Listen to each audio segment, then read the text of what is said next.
انسانوں کو ہر چیز کا طریقہ بتلایا ہے، زندگی گزارنے کے مسائل سے آراستہ کیا ہے، زندگی گزارنے کے ہر ایک طریقے انسانوں کو بتلائے گئے ہیں۔ قرآن مجید کے اندر بہت سارے گناہوں پر وعیدیں نازل فرمائی ہے۔ قرآن مجید ہم لوگ پڑھتے ہیں، بارہا سنتے ہیں۔ قرآن مجید کے اندر شراب پینے کے اوپر وعید نازل ہوئی، قرآن مجید کے اندر زنا کرنے کے اوپر وعید نازل ہوئی، قرآن مجید کے اندر چوری کرنے کے اوپر وعید نازل ہوئی، قرآن مجید کے اندر نماز چھوڑنے کے اوپر وعید نازل ہوئی۔ گویا قرآن مجید اور احادیث رسول اللہ صلی اللہ علیہ وسلم نے انسان کو زندگی گزارنے کے طریقے بتلائے ہیں، ہر ایک طریقہ بتلایا ہے، کن چیزوں کو حلال کیا ہے، کن چیزوں کو حرام کیا ہے، یہ تک قرآن مجید نے بتلایا ہے، کن جانوروں کو اللہ رب العزت نے حلال کیا ہے، اور یہ حلال کرنا شرعی فیصلہ ہے، اور شرعی فیصلے کے اوپر طبی لحاظ سے اور اطباء کے لحاظ سے اور ڈاکٹروں کے تجربے کے ساتھ جو انسان کے جسم کو جو گوشت مفید ہے، انہی جانوروں کے گوشت کو حلال کیا گیا ہے۔ دنیا کے اندر بہت سارے جانور ہیں، لیکن ہر ایک جانور انسان کے جسم کے لیے مفید نہیں ہے۔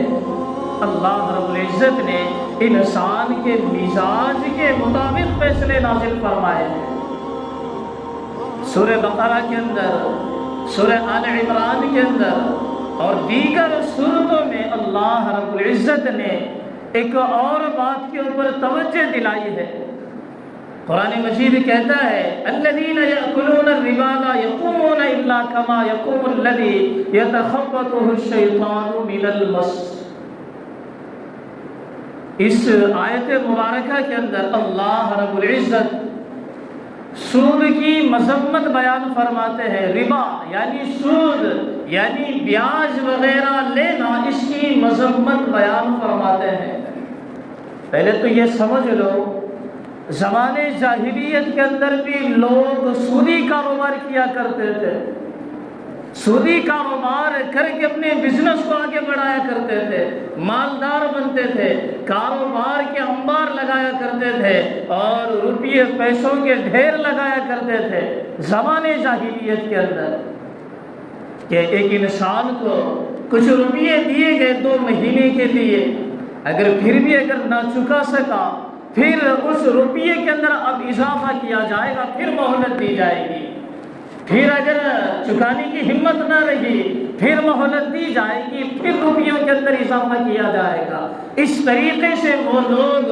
لوگوں کے اوپر ظلم کر کے اپنے آپ کو مالداروں میں شمار کیا کرتے تھے۔ قرآن مجید کی آیت مبارکہ نازل ہوئی الذین یأکلون الربا، لوگ کہنے لگے قرآن مجید نے سود کو حرام قرار دیا ہے اور بیع و شراء یعنی خرید و فروخت کو حلال کہا ہے، اور وہ لوگ کہنے لگے یہ دونوں چیزیں ایک ہی تو ہے، پیسے لے کر مال خرید رہے ہیں اور وہاں پر بھی پیسہ لگ رہا ہے۔ ایک بات یہاں پر سمجھنے کی ہے، اللہ رب العزت نے جس چیز کو حلال کہا ہے وہ حلال ہے، اور جو چیز حرام ہے اور جس چیز کو اللہ نے حرام کہہ دیا وہ حرام ہی ہے۔ اگر بچے اپنے باپ سے اگر پوچھے یا باپ اپنے بچوں سے کہے کہ بیٹا یہ کام کرو، تو بیٹا کہتا ہے کہ ابا جان اس کام کے کیا فائدے ہیں، تو تشریح کے طور پر باپ بتلاتا ہے کہ اس کام کے یہ فائدے ہیں، لیکن اگر مزاج تھوڑا سا ہٹا ہوا ہو، کڑواہٹ طبیعت کے اندر ہو، اور بیٹا یہ کہے کہ ابا جان اس کام کے کیا فائدے ہیں، تو باپ یہ کہتا ہے کہ میں تیرا باپ ہوں، میں جو کہتا ہوں وہ کر، میں تیرا باپ ہوں، میں جو کہتا ہوں وہ کر۔ مزاج کا فرق ہے یہاں پر، وہاں پر تشریح بتلائی گئی کہ اس کے فائدے یہ ہے، اب مزاج کے اندر تھوڑی گڑبڑ ہے تو باپ کہتا ہے میں تیرا باپ ہوں یہ کام کر۔ تو اسی طریقے سے اللہ رب العزت نے کہا ہے، تشریح کے موقع پر تشریح فرمائی، زنا کا جب حکم نازل ہوا تو اللہ رب العزت نے کہا انہ کان فاحشہ، یہ برا راستہ ہے، یہ بڑی دلدل بھرا راستہ ہے۔ یہاں پر تشریح بیان کی گئی، لیکن جب سود کی باری آئی، بیاج کی جب باری آئی تو اللہ رب العزت نے کہا وَأَحَلَّ اللَّهُ الْبَيْعَ وَحَرَّمَ الرِّبَا، کہ ہم نے خرید و فروخت کو حلال کیا ہے اور سود کو ہم نے حرام کیا ہے۔ یہاں پر اللہ رب العزت نے اپنی حاکمیت بتلائی ہے، ہم نے جس چیز کو حرام کہا ہے وہ حرام ہی ہوگی۔ اللہ رب العزت اگر چاہتے تو دلیلوں کے انبار لگا سکتے، دلیلوں کے ذریعے سے کئی آیتیں نازل فرماتے کہ اس کی تشریح کیوں حرام ہے، اس وجہ سے حرام ہے، ایسا کہہ کر اللہ رب العزت آیتیں نازل فرماتے۔ لیکن اللہ رب العزت نے کیا کہا، میں جس چیز کو حرام کہتا ہوں وہ حرام ہی ہے۔ قرآن مجید کہتا ہے الذین یأکلون الربا لا یقومون، کل قیامت کے دن جو لوگ سودی کاروبار کرتے ہیں، سود کے اندر جو لوگ مبتلا ہے، 10,000 روپے کسی کو ادھار دے دیا یا بیاج کے اوپر دے دیا، اگر چکا نہ سکا، اب انٹرسٹ بڑھتا ہے 2%، 4% یا 6% کا انٹرسٹ لگا کر ہم اس کے منہ کا نوالا لے کر اپنے گھر والوں کو کھلاتے ہیں۔ نبی پاک صلی اللہ علیہ وسلم نے بڑی وعیدیں بیان فرمائی ہے۔ اللہ کے رسول صلی اللہ علیہ وسلم نے کہا بیاج لینے والا، بیاج دینے والا اور ان دونوں کے اوپر جو گواہ بنے گا، ہاں فلاں نے لیا فلاں نے دیا ہے، ان دونوں کے اوپر جو گواہ بنے گا، یہ تیسرا بھی اور چوتھا جو لکھنے والا ہے ان چیزوں کو، یہ 4 لوگ بھی برابر ہے اور یہ 4 لوگ بھی گناہ کے اندر مبتلا ہوں گے۔ قیامت کے دن جب یہ لوگ اٹھیں گے، کیسے ہوں گے اٹھیں گے تو یأکلون الربا لا یقومون الا کما یقوم الذی، کیسے اٹھیں گے، دیکھنے سے ایسے لگے گا جیسے کسی شیطان نے یا کسی جن نے یا کسی آصف زدہ نے چھو لیا ہے، ایسے دکھیں گے وہ لوگ۔ کسی شیطان نے اگر کسی انسان کو اگر شیطان چھو لے یا پکڑ لے یا جادو وغیرہ ہو جائے تو کیسی حالت ہو جاتی ہے اس کی ہم سب جانتے ہیں۔ قیامت کے دن یہ لوگ ایسے اٹھیں گے کہ جیسے اس کو کسی شیطان نے چھو لیا ہے، اور یہ کس وجہ سے ہوگا؟ ذالک بأنہم قالوا انما البیع مثل الربا، وہ لوگ کہتے تھے کہ خرید و فروخت اور یہ سود دونوں ایک ہی تو چیز ہے، دونوں میں کوئی فرق نہیں ہے، بلکہ اللہ رب العزت نے کہہ دیا کہ یہ دونوں الگ الگ چیزیں ہیں، دونوں الگ الگ چیزیں ہیں۔ آپ دنیا کے اندر دیکھ لو، جو سودی کاروبار کرتے ہیں، لوگوں کو 10,000 یا 20,000 یا 50,000 سود کے اوپر دیتے ہیں، بیاج کے اوپر دیتے ہیں، وقتی طور پر ایسا لگتا ہے کہ ان کا مال بڑھ رہا ہے، وقتی طور پر لگتا ہے کہ مال کے اندر اضافہ ہو رہا ہے، لیکن اللہ کہتے ہیں مال کے اندر اضافہ نہیں ہو رہا ہے۔ یمحق اللہ الربا ویربی الصدقات، جو ربا کرتا ہے، سودی کاروبار کرتا ہے، بیاج کا لین دین کرتا ہے، اس کا مال نہیں بڑھتا، اس کا مال کم ہوتا ہے، مال نہیں بڑھتا۔ مال کس کا بڑھتا ہے؟ ویربی الصدقات، جو اپنی مالیت میں سے صدقہ کرتا ہے اس کا مال بڑھتا ہے۔ جو سودی کاروبار کرتا ہے اس کا مال نہیں بڑھتا۔ اب دنیا کے اندر دیکھ لیں، کاروبار کرنے والے سودی، ان کے گھر والوں کو دیکھ لیں، ان کے فیملی ممبرز کو دیکھ لیں، کسی نہ کسی بیماریوں کے اندر مبتلا ہے، کوئی کینسر کے اندر مبتلا ہے، کوئی ہارٹ اٹیک کے اندر مبتلا ہے، اور کوئی اندرونی امراض کے اندر مبتلا ہے۔ میرے محترم بزرگ اور دوستو، ہمارے معاشرے کے اندر سودی کاروبار، بیاج کے اوپر لینا دینا ایک کینسر کی طرح پھیل رہا ہے۔ اگر اسے نہیں روکا گیا، اگر اسے نہیں روکا گیا، یا ہم لوگ اگر اس سے نہیں روکے، ہم لوگ اس سے اگر باز نہیں آئے، تو قرآن مجید کے اندر اللہ رب العزت کہتے ہیں یا ایھا الذین آمنوا، یا ایھا الذین آمنوا اتقوا اللہ وذروا ما بقی من الربا فإن لم تفعلوا فأذنوا بحرب من اللہ ورسولہ۔ قرآن مجید کے اندر بہت سارے گناہوں کے اوپر وعیدیں نازل ہوئی، لیکن یہ پہلا جرم ہے جو اللہ رب العزت کہتے ہیں زنا کے اوپر نازل ہوئی۔ اللہ نے کہا وعید نازل کی برا راستہ ہے، شراب کے اوپر وعید نازل ہوئی، اللہ نے کہا یہ بری چیز ہے، چوری کے اوپر وعید نازل ہوئی، اللہ نے کہا یہ بری چیز ہے، اور باقی دیگر جو گناہ کے کام ہیں اللہ نے کہا یہ بری چیز ہے۔ لیکن جب سود کا حکم نازل ہوا، اللہ تعالیٰ کہتے ہیں فَأَذَنُوا بِحَرْبٍ مِّنَ اللَّهِ وَرَسُولِهِ، اگر تم لوگ نہیں رکے تو تیار ہو جاؤ، میں اس کے لیے جنگ کروں گا۔ اللہ کیا کہتے ہیں؟ تیار ہو جاؤ، میں اس کے لیے جنگ کروں گا، میں اس کے ساتھ لڑائی کروں گا، یہ بھی نہیں کہ میں اکیلا کروں گا۔ فَأَذَنُوا بِحَرْبٍ مِّنَ اللَّهِ وَرَسُولِهِ، میں بھی کروں گا اور میرا پیغمبر بھی اس سے جنگ کرے گا۔ جو سودی کاروبار کرتا ہے، بیاج کا لین دین کرتا ہے، پیسوں کی ہیرا پھیری کرتا ہے، میرے محترم بزرگ اور دوستو، خود کا پیٹ بھرنے کے لیے،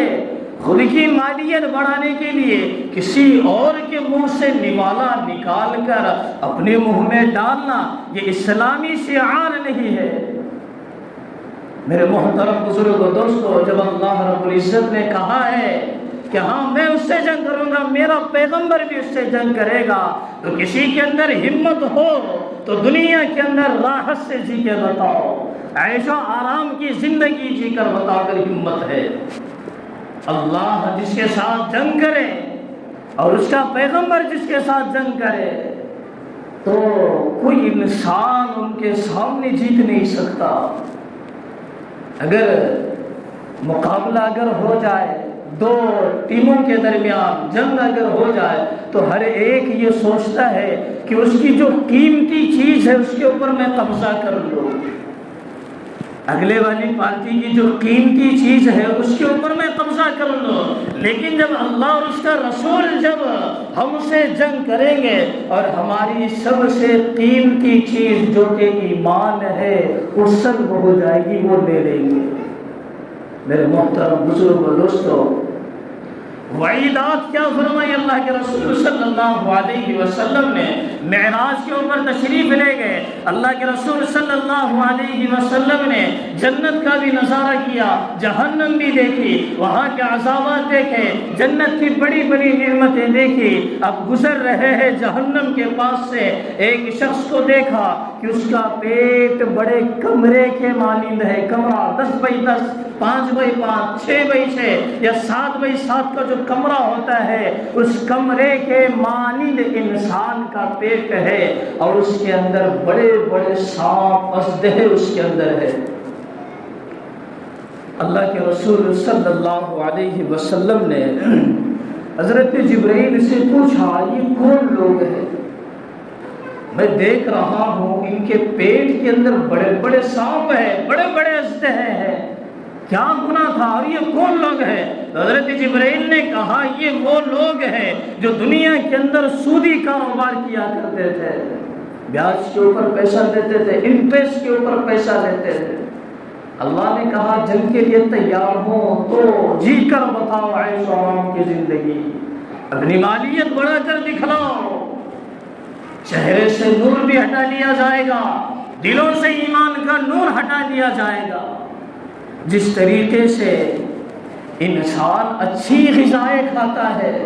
گوشت مرغ مسلم کھاتا ہے تو اس کے جسمانی طور پر اثرات نمایاں ہوتے ہیں کہ ہاں کھاتے پیتے گھر کا نظر آ رہا ہے۔ ایسے ہی اگر ہم حرام مال کھائیں گے تو ہماری عبادات کے اوپر اثر پڑے گا، ہماری کوئی عبادت قبول نہیں ہے،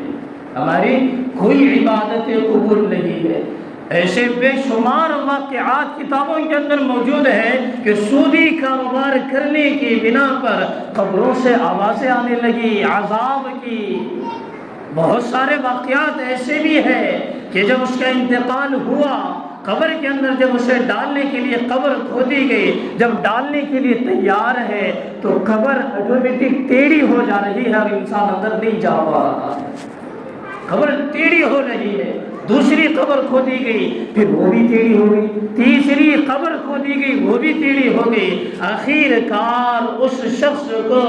ٹیڑھا کر کے اس قبر کے اندر ڈالا گیا۔ اتنے مساوات ہے، بیاج لینے کے اوپر دینے کے اوپر دونوں بھی اسی حکم میں ہے۔ اس کے اوپر جو گواہ بنے گا وہ بھی اسی حکم میں ہے، جو اس کے اوپر جو لکھے گا کہ ہاں فلاں تاریخ کو لیا تھا وہ بھی اسی حکم میں ہے۔ اب ذرا غور کرے کہ ہمارے معاشرے کے اندر یہ بیماری نہیں پھیل رہی ہے کہ ہر انسان جب پریشان ہوتا ہے سب سے پہلے اس کی توجہ پڑتی ہے کہ کہیں سے بیاج کے اوپر پیسہ لیا جائے، کاروبار کو آگے بڑھایا جائے، بیاج کے اوپر پیسہ لیا جائے،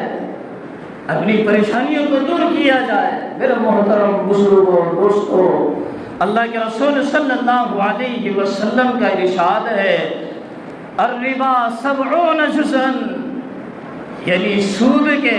70 منحوسیات ہے، سود کی 70 منحوسیات ہے۔ اگر 70 منحوسیات کو ایک جگہ رکھا جائے، 70 حصوں میں اگر اسے تقسیم کر دیا جائے، سب سے کم درجے کی منحوسیت یہ ہے کہ اگر انسان سودی کاروبار کرے گا وہ گویا 36 مرتبہ اپنی ماں کے ساتھ زنا کرنے کے برابر ہے۔ سودی کاروبار کرے گا اپنی ماں کے ساتھ زنا کرنے کے برابر ہے۔ دنیا کے اندر کون سا ایسا انسان ہے جو اپنی ماں کے ساتھ منہ کالا کرنے کو پسند کرے گا؟ ذرا سوچو، دنیا کے اندر اگر اپنی ماں کے ساتھ اگر منہ کالا ہوگا تو اللہ رب العزت اسے کیسے پسند کریں گے؟ کس منہ کے ساتھ اللہ کے سامنے کھڑے ہوں گے؟ کتابوں کے اندر ایک واقعہ نقل کیا گیا ہے، خواجہ حبیب رحمہ اللہ، خواجہ حبیب عجمی رحمہ اللہ کا ایک واقعہ نقل کیا گیا ہے جو بہت بڑے بزرگ آگے چل کر بنے، اور بزرگ بننے سے پہلے وہ بہت زیادہ مالدار تھے اور لوگوں کو سودی کاروبار کے لیے پیسے دیا کرتے تھے۔ آگے چل کر اللہ رب العزت نے توبہ کی توفیق دی تو بڑا اونچا مقام اللہ رب العزت نے ان کو عطا کیا تھا۔ ایک دن صبح میں اٹھے، اب وصولی کے لیے نکلے، جن کو پیسہ دیا تھا بیاج کے اوپر، جن کو پیسہ دیا تھا اب وصولی کے لیے نکلے۔ ایک گھر کے اوپر پہنچے، اتفاق سے وہ شخص گھر پر نہیں تھا۔ جب وصولی کرنے کے لیے گئے تو بیگم نے کہا کہ پیسے دینے کے لیے ہمارے پاس کچھ بھی نہیں ہے۔ اتفاق سے گھر کے اندر ایک بکری ذبح پڑی ہوئی تھی جس کی گردن رکھی ہوئی تھی، وہ بزرگ وہ گردن اٹھا کر اپنے گھر کے لیے چل دیے۔ جب گھر میں پہنچے اپنی بیگم سے کہا یہ بکری کی گردن ہے جو سود کے بدلے میں ہم کو ملی ہے، یہ لے کے جاؤ اور اسے پکاؤ۔ تو بیگم نے کہا پکانے کے لیے نہ گھر کے اندر لکڑی ہے نہ کوئی ساز و سامان ہے۔ تو وہ بزرگ اور نکلے، اب دوسرے گھر کا چکر، جن کو اور پیسہ دیا تھا بیاج کے اوپر، اب وہاں سے بیاج کے بدلے میں لکڑی اور دیگر سامان وہ لے کر آ گئے۔ جب پکانے کے بعد جب کھانا پک گیا، ایک سائل مانگنے کے لیے آیا تو اندر سے آواز آئی کہ میں کچھ نہیں دے سکتا، میں سب سے بڑا فقیر ہوں، میں کچھ نہیں دے سکتا۔ جب بیگم نے کھانا پکایا، جب اوپر سے برتن اٹھایا تو سالن پورا خون کی طرح بن چکا تھا، سالن پورا خون کی طرح بن چکا تھا۔ تو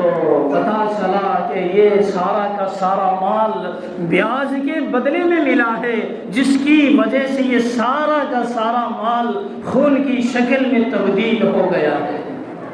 میرے محترم بزرگ دوستو، سودی کاروبار کرنے والا اللہ کے رسول صلی اللہ علیہ وسلم نے خواب کے اندر دیکھا، اور وہ خواب صبح میں اپنے صحابہ کو سنانے لگے اور یہ کہنے لگے میں نے خواب کے اندر دیکھا حضرت جبرائیل میرے ساتھ ہے، حضرت میکائیل میرے ساتھ ہے، میں نے دیکھا ایک شخص ہے جو نہر کے کنارے کے اوپر بیٹھا ہوا ہے اور اس کے بازو بہت سارے پتھر رکھے ہوئے ہیں، اور وہ پتھر لیتا ہے اور نہر کے اندر سے جو آدمی کنارے کو آنے لگتا ہے اسے مارتا ہے، اور مارنے کی وجہ سے وہ آدمی اس نہر کے اندر چلا جاتا ہے اور یہ بار بار ویسے ہی مارتا ہے۔ میرے محترم بزرگ و دوستو، وہ نہر کون سی تھی؟ سودی کاروبار کرنے والا نہر کے اندر ڈوبا ہوا تھا، اور وہ نہر کوئی پانی کی نہر نہیں تھی، وہ انسانوں کے خون کی نہر تھی کہ جس کے پیاس سے تم نے بیاج کا پیسہ وصول کیا تھا، کہ اتنا بڑا عذاب ہے۔ اسی طریقے سے رشوت لینا اور رشوت دینا، اس کا بھی یہی حکم ہے، یہ بھی ربا کی ایک شکل ہے۔ اللہ رب العزت کے محمد عربی صلی اللہ علیہ وسلم نے رشوت لینے والے کے اوپر بھی اور رشوت دینے والے کے اوپر بھی لعنت فرمائی ہے۔ تو میرے محترم بزرگ و دوستو، اللہ رب العزت نے ہم سب کو بڑی قیمتی زندگی عطا فرمائی ہے، اور اس قیمتی زندگی کو بیاج لینے کے ذریعے سے اور بیاج دینے کے ذریعے سے برباد نہیں کرنا چاہیے، کیونکہ عام گناہوں کے مقابلے میں سود کے گناہ کے اوپر زیادہ وعیدیں نازل ہوئی ہے، سودی کاروبار کرنے کے اوپر زیادہ وعیدیں ہیں، خود اللہ اور اس کا رسول جنگ کے لیے تیار ہے۔ اور ایسے ہی اگر کاروبار اگر چلتا ہی رہا تو ساری کی ساری نسلیں برباد ہو سکتی ہے، سارا خاندان برباد ہو سکتا ہے۔ تو میرے محترم بزرگ دوستو، اللہ رب العزت سے دعا ہے کہ اللہ تعالی ہم سب کو کہی ہوئی باتوں پر عمل کرنے کی توفیق عطا فرمائے۔ جو حضرات وہ سنتیں نہیں پڑھے وہ سنتیں ادا کر لیں۔